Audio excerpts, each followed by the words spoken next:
Mindful awareness is sometimes misinterpreted as a way of escaping pain or a panacea for all life's woes.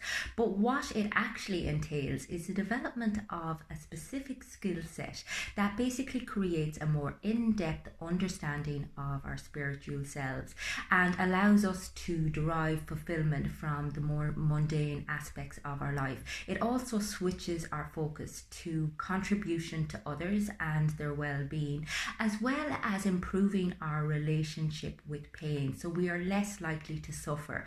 And the more we free up the energy that we would normally use in resisting painful experiences, the more accepting we are of the inevitable pain that crops up in life. The more we free up energy to change our behaviors and to change our circumstance so that we improve our overall life situation. Developing mindfulness and a meditative or contemplative practice basically focuses on three core regions. And the first one is the capacity to focus or to concentrate. Our mind tends to be very busy, and a lot of this busyness occurs at a very automated level. So we're not even aware of the thought hopping that we're doing, and consequently, we don't really steer our thoughts in the direction that we would like them to be going in. We have a tendency to focus on quite negative aspects of our life and tell ourselves the same unhelpful stories over and over. So the more we can focus on our thoughts, the more we can focus on the task in hand, the more mindful we are, the more aware we are in our lives, and the more likely we are to be making the decisions that we need to be making in order for things to go well. Sensory clarity then is the capacity to identify the nuances of our emotional experience at a physiological level. I mean, generally, when we experience some of the bigger, more intense emotions, we are able to identify what's going on, whether it be a negative experience such as fear or anger or impatience or embarrassment or sadness, or whether it be a positive emotion such as joy or love or gratitude or excitement or interest.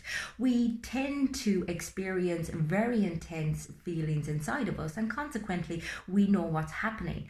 We also experience very subtle changes in our emotional state, and these are more nuanced and harder to detect, and oftentimes these can drive behaviors. So if you find yourself sometimes being very impulsive or doing something and wondering, why on earth did I do that? That's likely driven by an emotion that you haven't tapped into, that you're not aware of.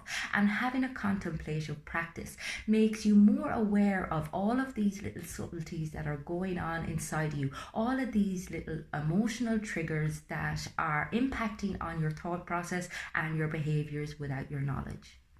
Equanimity then is the place that we can drop into when we are able to stop resisting our circumstance. I mean, so much of our mental, emotional, and physical energy is consumed by us convincing ourselves that we shouldn't be experiencing this, or by judging our situation, or judging our response to a situation, or trying to avoid dealing with our situation, creating distractions and numbing out, avoiding dealing with our reality. And when we can move away from that resistance in a compassionate manner and accept that what is, and this is what's referred to as radical acceptance, if we can give up the hope that things should be different and work with what actually is going on, then we can take all of that energy back, all of the energy that was being consumed by the resistance, and plow it into what we actually have agency over. And that is our response.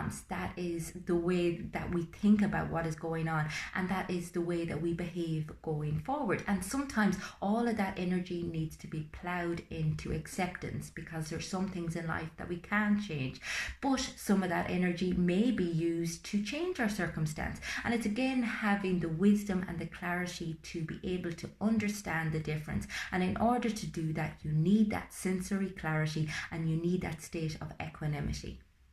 Now, just to clarify, this isn't a practice of eradicating pain. It's about improving your relationship with it. It's about being open to your experience, your emotional experience, whatever that may be, and then processing it in a way that allows you to gain clarity and to make the most discerning decisions that are available to you.